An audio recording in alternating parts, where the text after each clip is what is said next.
NJ.com and the Star Ledger welcome to the Rutgers Rant, your one-stop podcast for the Scarlet Knights, with your hosts Steve Politti and Rutgers insiders Brian Fonseca and Pat Lenny. Let's start chopping. Okie dokie, everybody. Welcome back to the Rutgers Rant, our Wisconsin's pick pod. The Badgers coming to town, Wisconsin. Very exciting. All right, so trying to get a grasp on this Wisconsin team is interesting. They haven't looked good, but then you look who they've lost to, and it's not a bad 3-2 when you've lost to at USC and to Alabama.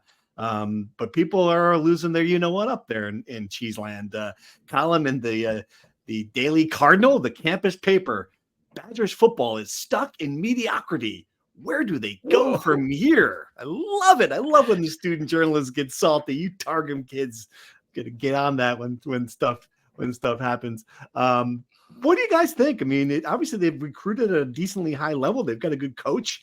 What's the reality here? So off kilter, it's not even funny. They have 33 straight winning seasons. It's like a mediocrity. Oh my terrible. God. Hate this. I hate it so much. 30, is that right? 33 winning seasons. 23. Sorry, 23. Man, that's great. They're spoiled over there in Madison. But I guess that's what happens when you win 23 straight winning seasons. You get to 3-2, you start getting a little nervy. Listen, I think this is not a great Wisconsin team, certainly not to the level that they've set expectations for in the past quarter century. So I can understand the antsiness. And I hear your point about the two opponents they lost to being good. USC just lost at Minnesota, so they're not, a titan of a team. They're not even a top 20, top 5 team anymore. And Alabama just lost at Vanderbilt. You're telling me Vanderbilt has a better road environment than Wisconsin? It's still not a bad loss, is what the point being. Right? Alabama's going to be in the playoff. Very competitive in both games, very physical, right? Yeah. That's the thing that's not going to change about Wisconsin, right? Right. Yeah. They're going to line it up and try to run it down your throat, even if Fickle wants to play in the spread. Well, that's the interesting part. Like that, it seems like there is a true identity problem up there, which I think is really interesting. Trying to bring the air raid, trying to modernize this. I don't think people up there want modern. They want, the big boys. They want to run. They want, Ron Dane, Jonathan Taylor. They want to be this physical team. And the thing that sticks out to me watching them when they line up at 4th and 1 and shotgun, something here in Piscataway we wouldn't be surprised by, but they went nuts up there. I mean, it's just, and they didn't get the 4th. They didn't convert the 4th down. I don't know. Is there something to be said for a coach for not being in tune with what the fans expect from the program? Yes and no. Okay. I read the same article as you in The Athletic. It was tremendous. The Athletic, maybe you didn't. The Athletic quoted former Wisconsin players and even sent in a message to Barry Alvarez about that 4th and 1 situation. And Barry Alvarez said, listen, I would have done a QB sneak there, but I'm not saying what he did was wrong. That's just what I would have done. Because he's the most I love it. Level-headed guy. I think Barry Alvarez is great. Besides the point. Is it an identity crisis? Not if it was working, people wouldn't be complaining, right? So maybe that's the big issue there. Right. Rutgers. I actually just wrote this story this morning, so it's fresh on the top of my mind. Like in short yardage situations, Rutgers and Wisconsin won't mash you like they used to. Was my headline. That's kind of it. And Greg went into like a whole 1-minute explanation about why Ethan Kaliakmanis won't be under center this season and the philosophy behind that. And Wisconsin's going through the same exact thing. It's just their offensive approach. It clearly worked at Cincinnati, right? They got Luke Fickell and Phil Longo got that program up to playing a high level, and they're trying to do it at Wisconsin. And I think change is hard, right? Especially when you've done something so well. So Wisconsin fans maybe don't see the big picture and they see the immediate results, but I think you got to give them the benefit of the doubt. They've clearly proven that their system works. Right. Two things. The Wisconsin fans had won 10 games per season, pounding the ball down your throat with guys that are just bigger than you on both sides of the line of scrimmage. And fans were just thinking, this is great and all, but we like to go to the next level and we can't do it playing caveman football. Well, now they're playing modern football and they're not as good as they used to be. So I think it's kind of the devil, the grass is always greener on the other side kind of thing. But to Wisconsin's credit this year, or I guess to kind of explain the issues, they've lost their starting quarterback, who frankly wasn't that good to begin with, and they lost their starting running back, their best rusher, who left the team indefinitely because he just can't stop getting injured. And that obviously plays a factor. But I do think it's, again, Rutgers fans probably had the same dilemma with Greg Schiano's old style of running Ray Rice 37 times a game and passing the ball short. And they probably would love to see a spread offense, but this is a high level example of what can happen if you don't execute it well. Things can kind of fall off the rails and you lose kind of the secret to your success for so long. Pat, for people who didn't read that story, I'm interested in that. What was Greg Schiano's explanation on the fourth and ones, 3rd and 1, no lineup under center? Because people, I mean, I was one of them on Twitter on the goal line in Nebraska, wondering why. I mean, is there any situation where they would do it? You say no. There's, except for the tush push. That's the only time that Rutgers goes under center, and the reasoning is that's just the system they run, and they put in so much effort to understanding how to do the read option, how to read the edge, how to read the linebackers, how to make these intricate reads to whether to hand it off or keep it, that plays a big role in the way they practice. And once you master that system, you're not going to go back and change it. So it's what they've chosen to do and chosen to master. And that's why this whole philosophy of Rutgers is going to be better in year 2 under Shiraka, because they know the system. That's a big part of it. And his other point was, well, if you line up under center and the quarterback runs, he actually did this demonstration for us at the podium, which was great. So I will try to replicate that. So if the quarterback takes the ball from under center, turns around, takes a step or two to hand it to the running back, his argument was that you are basically essentially getting the ball at the same spot if you're the running back, whether you're lined up standing next to the quarterback or whether you're taking it from a handoff position. So it was an interesting response. And big picture, he was just talking about this is the evolution of college football. We've bought into that. You don't see fullbacks on the field except for when Nebraska lined up in the goal line to beat Rutgers. So don't see fullbacks in the field except, last week. But yes, I hear what he's saying. Yeah. I heard what he was saying too, and I get it. But I don't understand why you can't have a jumbo package at the goal line. That's what every professional team does. That's what Nebraska did to Rutgers. I think I understand the offensive philosophy, but I think at this level, when you have to be multiple in some sort of fashion. My only rebuttal is it didn't click until you were just saying it, right? Yes, the ball is being given to the running back maybe at the same point, but when it's out of the shotgun, it's at a standstill versus when it's under center, the running back has some momentum when he catches the ball, when he gets the ball, right? So in theory, he'd have some more force. I don't know how much of a difference that makes, but that would be my rebuttal to what I would say was a pretty good explanation from Greg Schiano. But yes, I think that if you're at the 1 yard line, every kid has played under center in football at every level. It's not that complicated to snap the ball, hand it off to your running back and tell him to run as hard as you can into the line.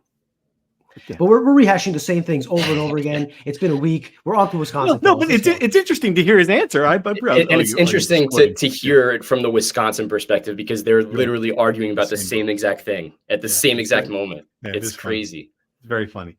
All right. So, Brian, you alluded to it a little bit. Backups at both quarterback and running back. Backups look pretty good. I don't know if you're judging this, but I get it. Braden Locke against Purdue. I know it's Purdue. 20 of 31, 357 yards. That's 11 and a half yards, 3 touchdowns, 69-yarder. All right. I mean, decent quarterback play. Running back, Tywee, is that how you pronounce it? Walker? Tywee Walker? Don't know. A lot of guys. They got a lot of guys. Yeah. He's got 57 carries, 6 touchdowns. Is that just Purdue, do we think? Or perhaps they've got some depth there at Wisconsin? Purdue stinks. Purdue might be as bad as Chris Ash's Rutgers teams. Purdue stinks. Okay, so I take everything that happened against Purdue with a massive grain of salt. Mm-hmm. Okay, fair. Yeah, I can't wait to get to the picks because this is going to be one of the best ones. Still 52-6. I'm impressed by that. I was impressed the day it happened. I think people are sleeping on Wisconsin, and so I can't wait to get to the end here. Ooh, how exciting! I think Nebraska scored 28 points against Purdue in the fourth quarter. Yeah, but it was quarter. 3-0 at halftime. It was 3-0 at halftime. That was. Yeah, they scored 28 points in one quarter. But I will say, if you were making a list, you're right. If you're making a list of the coach most likely to get fired, I think the Purdue program is the one that is probably in the crosshairs. I've been reading Greg Doyle out in Indianapolis went to blowtorch to Purdue. Certainly seems like the 18th. Sure, I would say the 18th best team in the Big Ten. I think at that point you'd be right about that. By a mile, probably. Yeah. I don't even know who the 17th best team in the Big Ten is, but they are, stratospheres ahead of where Purdue is. I can't say this enough. They stink. All right. So what did we learn? So is Wisconsin? So is there anything you think you take? So you were just dismissing it that Wisconsin is not good. You think? No. What I'm saying is I don't think Wisconsin is a juggernaut offensive team with this backup quarterback and running back because they scored 52 points on the School of the Blind. Right. I just don't. I don't take a blowout win over Purdue as much proof of that. I think it's probably good. Right. I mean, it's good that they weren't bad. They did what they had to do. But I don't think this is probably the worst Wisconsin team in certainly since Rutgers has been in the Big Ten. No doubt about that. And I think this is an opportunity, a big time opportunity for Rutgers to get back on track in an emphatic fashion. Yeah. And you mentioned that it's funny. The 5-0, Wisconsin's 5-0 against Rutgers. Just a couple of years ago, 2021, it was 52-3. Kind of forget that it was a big gap. And it's the scores aren't what's the yawning gap for me. It's been watching those games where you're like, oh my God, you look at them when they line up against each other and it's just, you tell right away who's going to win those games, physical mismatches. That's not going to be the case this week. I'd be very surprised, Pat, if that is the case. Well, it's really interesting because you go back to last year, that's the Wisconsin team that I look at. Year one of Fickle. What was this new look Wisconsin team going to be, right? And Rutgers was right there with them, especially defensively. It was probably one of those games that Rutgers defense was certainly good enough to win, but the offense threw that killer pick six and offense just could not move the ball. It was the we're not there yet game for Shiano, right? Right. Yep. They were very close. It was one of those ones you left like, maybe we could have had it. So I think the gap was closed last year, and I think this year Rutgers has a good shot, like Brian said, to take advantage of maybe not the most dominant Wisconsin team, but I still think the bread and butter of what Wisconsin does is still very much there. Those big guys up front are not going away. The guy Ricardo Hallman that had the pick six last year is still one of the best players in the secondary in the entire conference. They're still good players. There's plenty of depth, as you can see. They're down to their.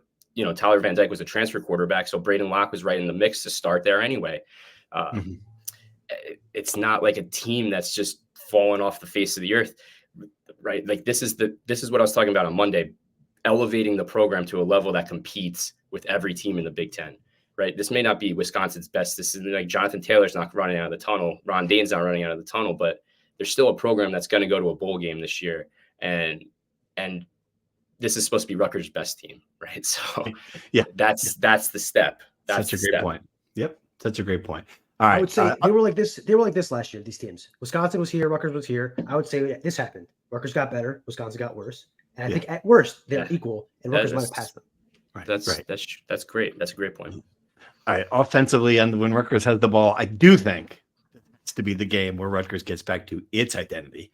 We talked about it a lot last week, for kind of forgetting about Kyle Monangai after what was a promising first quarter. This is a stat. I don't know if it's true. A stat I saw somewhere. Scarlet Knights have lost the last 13 times that they failed to hit 100 yards rushing. Look it up. Sounds plausible. They got to hit. They need to get that from Kyle Monangai. They need to establish that early. One thing I do worry, and we can't losing the left guard can't be the end of your team's hopes. Do you think the offensive line is going to be better this week? You wrote about a little bit about how they're going to handle that issue going forward, and will the running game be back, you think? Yes, for two reasons. One, Taj White will have had 71 snaps against the best front he'll face all season. So he has that experience behind him. He'll have another week of working with the line at the position, getting coaching from Pat Flaherty. So I imagine he'll feel at least slightly more comfortable in the position. More importantly, they're playing a much less daunting defensive line. Nebraska had, again, maybe the best rush defense Rutgers will face all season. They're the only team in FBS football that has yet to give up a rushing touchdown all year. And Wisconsin is very much not that. They're not this great wall that they used to be on the defensive line. Very mediocre run defense if you look at the stats. And I think this is going to be a game where Kyle Monangai and Samuel Brown have a chance to get back to what they were early in the season and maybe even run all over them. And I think they have a chance to have their best game of the season yet. I mean, not counting Howard and Akron, obviously. I think this is, if there is a matchup that Rutgers has to take advantage of, I would say it's their rush offense against Wisconsin's rush defense. Pat, you agree? I do. Absolutely. I think Brian's absolutely right with that being the Rutgers' strength, Wisconsin's weakness. There's no doubt about it. I'm just thinking that Rutgers defense made a nice transition last week, really played its best game. I think Wisconsin's, despite what we're saying about the spread and all that, they still have a great offensive line and it's still their bread and butter. And they're still going to try to come out and be the more physical team. And Rutgers can't let that happen. It's got to be on the defense to punch them back. And right, I thought what you saw last week from that defense, especially in the second half, was exactly the light switch that kind of went off, right? Like you got the pressure, you finished the sacks, you held Nebraska to 1.9 yards per play in the second half. Everything kind of clicked for that defense for once. So right, you need to come out strong defensively and kind of set the tone. I think really it's more important that Rutgers is able to not let Wisconsin establish its identity. All right. I have a note here on special teams. Did we ask the question? And by that, I mean, of course, punt and kick returns, the lack thereof. Did we ask why? Have we gotten to Greg Schiano about this and discuss it? We did. Not only did we ask We did. why, we used both of our questions on it. Both. Wait a minute. You guys get, so people who don't follow this, we get everybody gets one question on. So I guess theoretically, if we sent, 18 people down there and J Advanced Media would get 18 questions. This is only 2 of you. Our organization gets 2 questions and you use both of them on this issue. People who are wondering why you never ask about, the bots. We asked only 2 questions. Only 2 questions Only 2 allowed. questions. What were the questions and what were the answers? So in the preseason, I'm sorry for the preamble here, but in the preseason, Greg said that we're going to be cautious and measured with our approach to the return game. That is certainly yes. And those it are 2 certainly words has for them. certainly it's one way to put it. Yes, certainly lived up to exactly that. So I kind of phrased the question with that. Mm-hmm. Why was that? Why is that approach? And is that kind of how it's unfolded? And he went on for about not 5 minutes, a decent length, talking about the evolution of the kick return and how they wanted Ben Black out there at the start because you could obviously see how fast he is. Mm-hmm. You could obviously also see his hands in that last game as well. Being a true freshman, it's a risky position. So did the ball get anywhere near his hands? All right, go on. So he's talked a lot about kick return.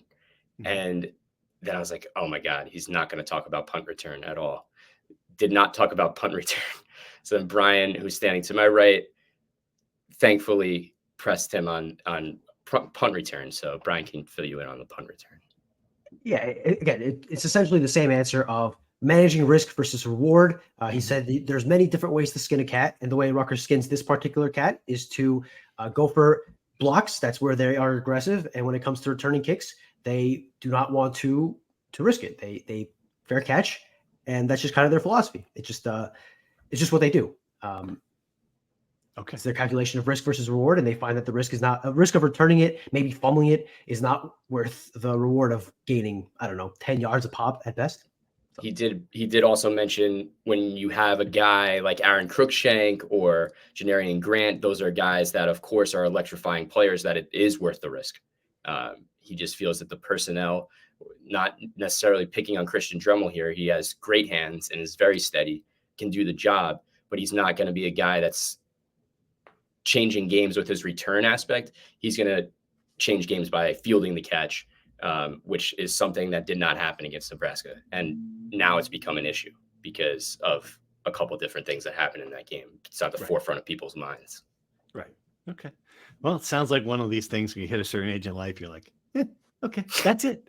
That's just the way it is. Gonna just check that box and move on. No pun and kick returns. All right. Anything else you want to talk about Wisconsin matchups we haven't covered before I dive into some gimmicky fun stuff here? No. Well, what I want to say is that I think because of the run game having kind of an advantage in this one, if they are able to impose themselves in the run game, it'll give Ethan Kaliakmanis a chance to kind of bounce back from his rough game at Nebraska, make life a little easier for him. And I think that if you can get that 1-2 punch going again, Rutgers offense could have a good day. And this is a good opportunity for him to, again, bounce back. Good. I totally agree. All right. Let's play Know Your Opponent. This is an easy one this week, I think. Although, Pat, you did really well last week. Yeah. 3-0. So I was 2-1 the week before that. So you're rolling. You're 5-1. You were where Rutgers wants to be at the end of this game. So, all right. If you don't know what we do here, I ask 3 questions about the upcoming team, Wisconsin. Important facts. That's the only way we can describe it. So here we go. First question. The Badgers have always been the Badgers. I know you're used to me coming up with bug eaters and other crap like that, but no bug eaters here. They are the Badgers. They've been the Badgers since the 1890s, but they are not called the Badgers because of the nocturnal, angry, medium-sized mammals. Why are they the Badgers? This is good. All right, ready? Well, A, the university's first football coach was a former sheriff who always carried his badge with him in his pocket. B, it was the name used to describe the miners in Wisconsin who lived in burrow-like dwellings in the land throughout the winter months. C, the original football field was located at the base of a small mountain in Wisconsin known as Badger Hill. Or D, no one knows. Why are they the Badgers? I'm going D. You're going D? Okay. I'm going to go with Badger Hill. C. You're both wrong. Yes! Love it when I get you. That's the miners. They dug little holes in the side of the hill. The Badgers. Just like Winnie the Pooh. Badger and Winnie the Pooh. Like Winnie the Pooh.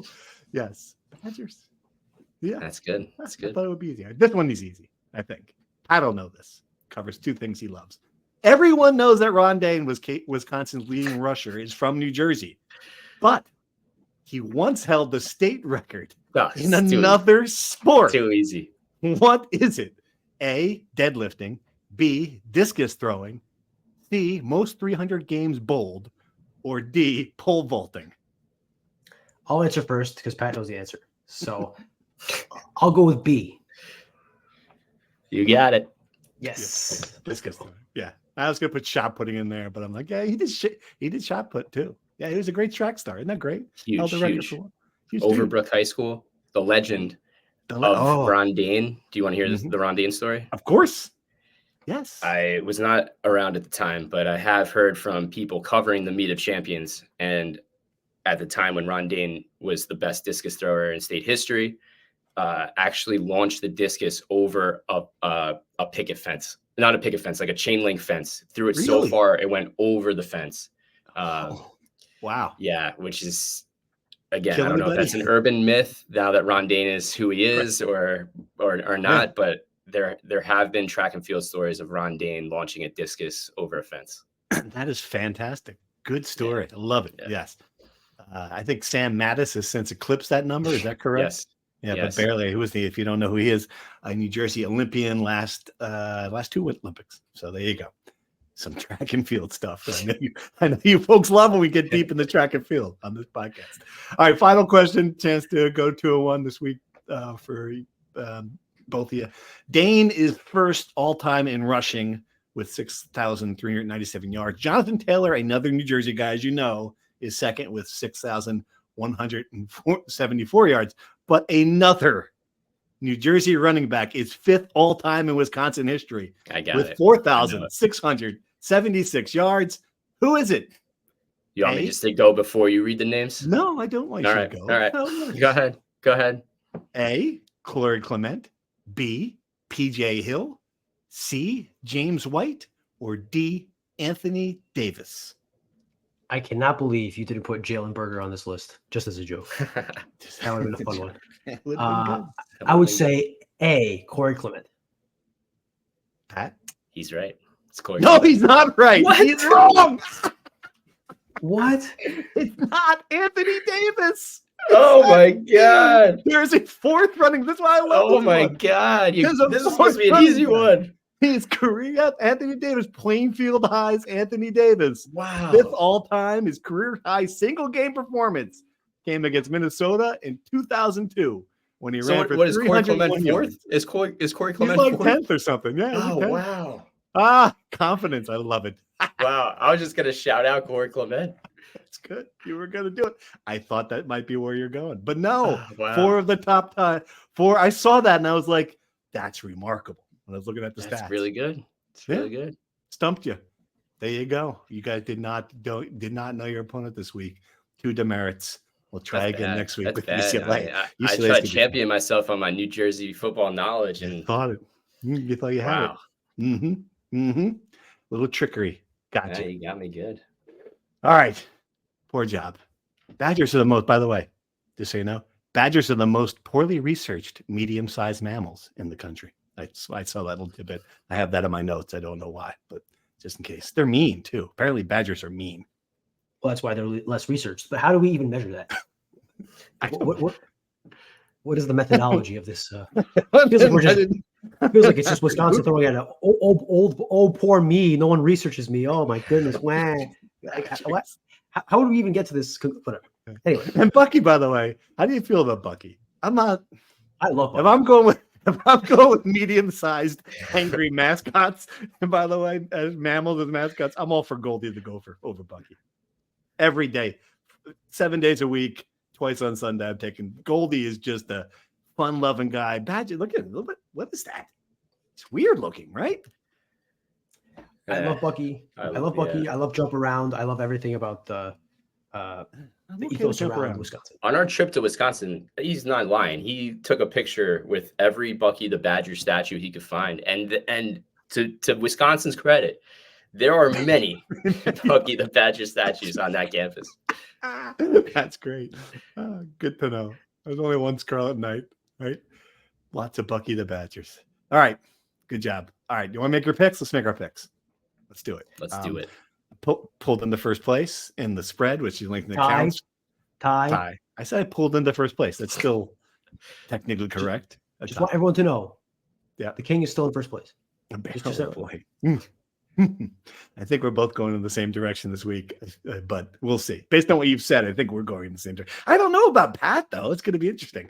You want me to go first? I'll go first since I'm in first place for the first time. Exactly. Okay. There you go. Yeah. No, I think this is the game that Rutgers gets back its identity on offense. I think you're going to see Kamanunga run the ball. You're going to feel good. You're going to feel good about protecting the ball. I think that's been the big thing in this series has been turnovers.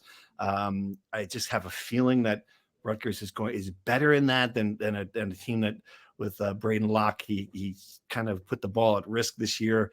I think they're going to win the turnover battle. Going to run the ball. I think it's going to be not an easy victory, but a comfortable win for the Scarlet Knights. I'm going 30-20. Scarlet Knights get back on the winning track, beat Wisconsin for the first time in a good home atmosphere at noon. You agree, Brian? You with me or you with me? I almost can't agree more. It's actually incredible that you might have stolen my script. Rutgers, for us to win and beat the spread, only has to win by 3 points. We're going with 2.5. 2.5. I think it's going to be much more than that. I think Rutgers is better than Wisconsin, and especially when Wisconsin is the walking wounded without a quarterback, without its starting running back, without potentially 2 starting wide receivers who are questionable, maybe without their left tackle who exited last week's game early. I'm not sure what his status is. Regardless, Rutgers is coming off of a frustrating loss. They're coming back home against the team they have never beaten. The place should be packed. I don't think losing to Nebraska will demoralize the fan base to the point where they don't show up.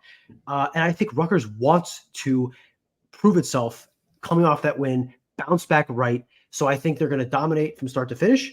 I think they'll be ahead, maybe a score or 2 for most of the game, but they'll keep their foot on the gas through the end of the game, maybe score a late touchdown or 2. I think this is going to be the first Rutgers Big Ten blowout in quite some time.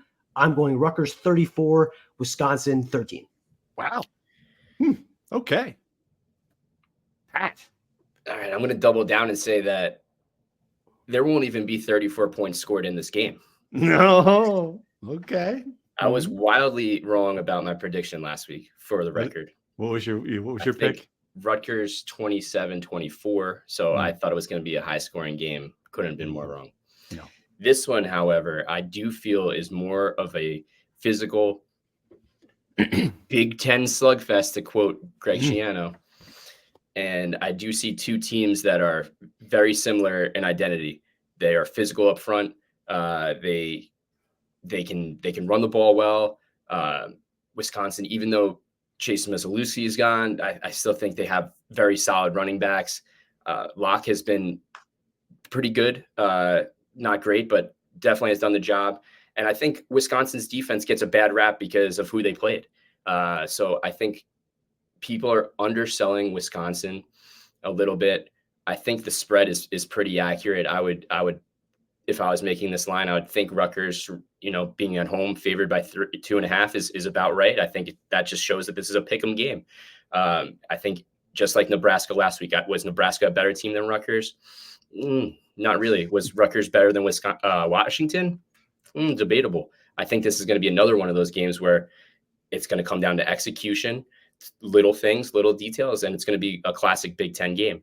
I see 17-13 could go either way, but I'm going to go with Rutgers to do the things that they've done at home and execute in big moments. So I'm going to take Rutgers to cover, just so I don't fall back further in the standings. But I do see it being a 17-13 low-scoring game and a squeaker at the end. Like, anyone can win it. Opportunity you could have gained ground on us. Yeah, it's the risk or reward here, Steve. Okay, it's early in the season. You still got 7 games here. That's fair. All right, we're all going with Rutgers this week. I'm not surprised by that. We'll see if we're all right.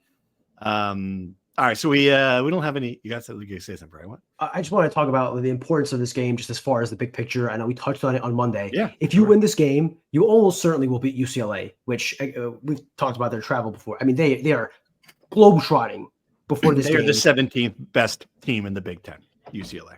Yep. That's a very fair point. And again, not only are they not good, they are going to be exhausted when they get to Piscataway. It's going to be a noon kickoff, so it's 9 a.m. their time. They're coming off of, they're going to Penn State and coming back home and going to Rutgers in the span of 2 weeks. Just an insane schedule. So I think we could all chalk that up as a win, because if they don't win that game, that the season isn't even worth talking about. It's going completely down the drain. If you beat Wisconsin, you're going to enter the bye week 6-1. You're in a bowl game. Mm-hmm. You are not playing with house money, because I think people want better than 6-6, but you get that monkey off your back and you get to kind of move on to the next challenges ahead. Yep. You lose this game to Wisconsin, you're 4-2, meaning if you want to get to that 9-win threshold that makes this a special season, or even the 8-win threshold, you have to win 4 of your last 6 games. You have to go 4-2 the rest of the way. And the schedule at the back half is much more difficult than the beginning when you're playing Howard and Akron, right? So I think this is going to be a pivot point for Rutgers in whether they can kind of get their season back on tracks to be special versus fighting for your life in the back half of the season to live up to expectations preseason. Yep. It is the difference between having a shot at the Citrus Bowl and picking your baseball stadium on Christmas week. That's kind of where it's at, I think. Yeah. Right. And in the intangible department too. It's just an example of, is this program at a point, Greg Schiano talked about they're not being there yet last year, as Pat mentioned. Are they at the point there where they can get a good Big Ten team to come to your home in a game you're favored in? Can you win?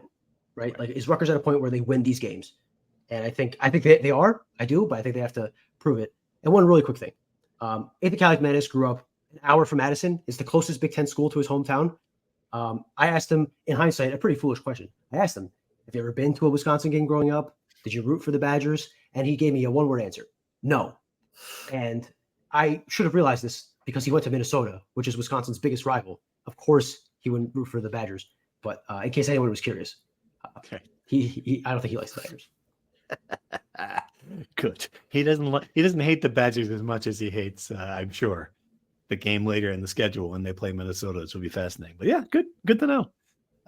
All right. We don't have any questions we have to answer from mail this week, but did you guys see we got some hate mail? I did. This is exciting. Specifically when I say we, I mean Brian and I.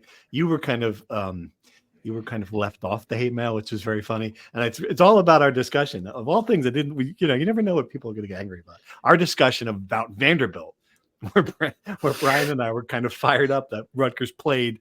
My point wasn't that Rutgers have played all these games against these teams, didn't have one of these moments. Here's the email tweet, actually. It says, I don't think they understand being us, college football enough. Maybe Lanny does. I love that. Maybe Lanny does. Give you maybe Lanny does. We wouldn't trade place with Vanderbilt for a second, except maybe in a job interview. Very funny. You need to know this Pavia history. We wouldn't be storming. We should be past storming the field, growing incrementally, which was your point, Pat. Which I get it exactly. Yeah, but I will say this: I don't think either Brian and I were saying, "Oh, you guys wish you were Vanderbilt." I think we were just saying that they missed that point in their history when they were bad for a lot of years. They had all these games where one win against any of these teams would have changed a season, and they didn't get one. That's the point I was making. They didn't get to throw the goalposts in the river. They've beaten Wisconsin in 2000, whatever year they played. Would have been huge. Now it's not. Now it's not huge because they're on the same level. That was the point I was making, Brian. I don't know if that was the point you were making. Well, a few things. I still think if Rutgers beats a top 10 team at home, it's worth storming the field. Rutgers is above beating a top 10 team now. Like that's a ludicrous idea to me. I still think if Rutgers beats number 1 Alabama, they're going to storm. Of course, right? Yes, right. 2, I understand the idea of incremental progress. That's what every coach says they want to do, and in an ideal world, that is how you build a program. You continue to get better every year. That does not prohibit you from beating good teams ahead of schedule. A lot of these teams, Sam Pittman was going to get fired at Arkansas, and he beats number 4 Tennessee, right? Like the direction of the program is irrelevant. When you play a really good team, you have the opportunity to beat them, and Rutgers has had many opportunities to beat them, albeit during maybe their worst point in the past 50 years, but they never even came close. My point is that Rutgers has not had one of those wins in a long time. I saw in that tweet thread, someone said, what about Louisville? You mean in 2006, where we're reaching the 20th anniversary in 2 years? It feels like we're past the point of expiration of that being a win you could point to. Like, I am sick of hearing about Louisville. I'm sure everyone is sick about hearing about Louisville because, yes, it's a great win. It happened 18 years ago. If it was born that day, it would be old enough to go to the war. It could join the army. It could drink in Europe. It's old. Move on. Rutgers needs, and listen, that's again, I mentioned this live podcast. That's the issue with this schedule. As good as it is that it's easy, you don't have the opportunity with the best team you've had in the Big Ten era to get that signature win. That's my entire point. And would you trade places with Andy? No, most days of the year, no. Would you trade places with Andy on Saturday?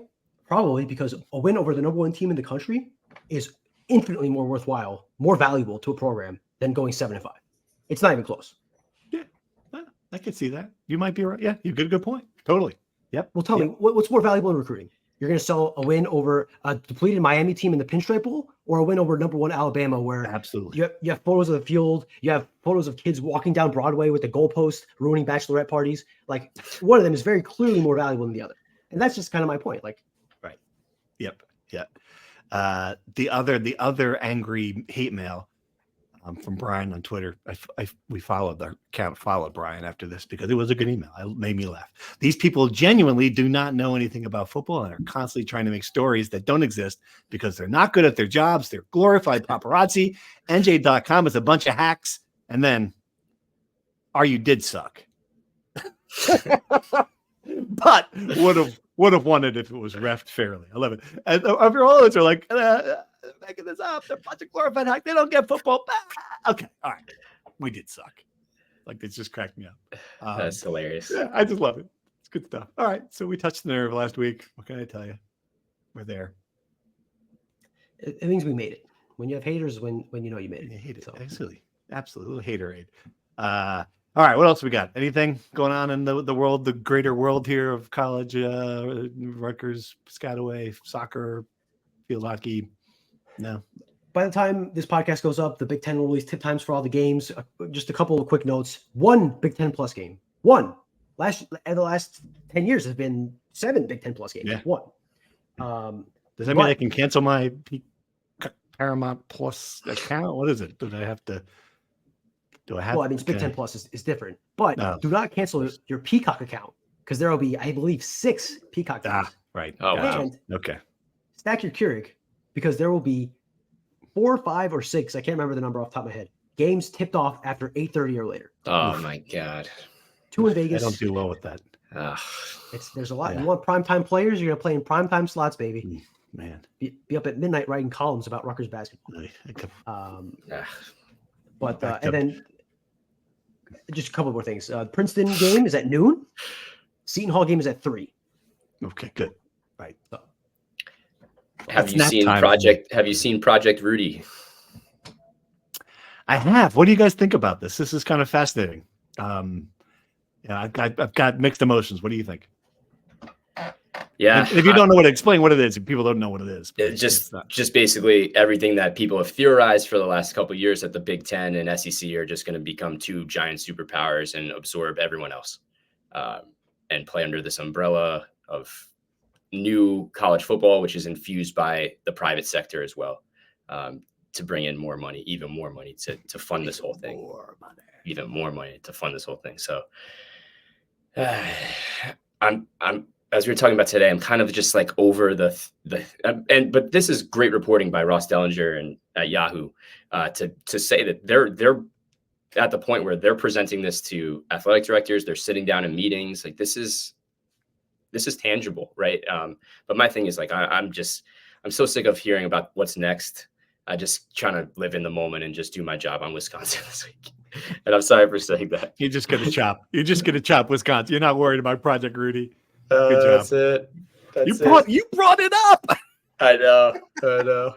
That's spending too much time in Piscataway. The chop mentality. Oh my God. The only thing I like about it is the idea of relegation and promotion. I love that. Obviously, I think it's cool. It makes being a team that's 4-6 a fun team to watch in the last 2 games of the season because you're clawing, scratching to stay in tier 1 or tier 2 or whatever they're calling these things. I'm with Pat. I am so sick about conference realignment and super leagues and NIL and transfer portal. Just play the games. I don't care about anything else. And I think every other fan feels the same way. Just give me the games on Saturdays. Make them fun games. Keep the essence of the sport alive and get all that private equity stuff out of my face.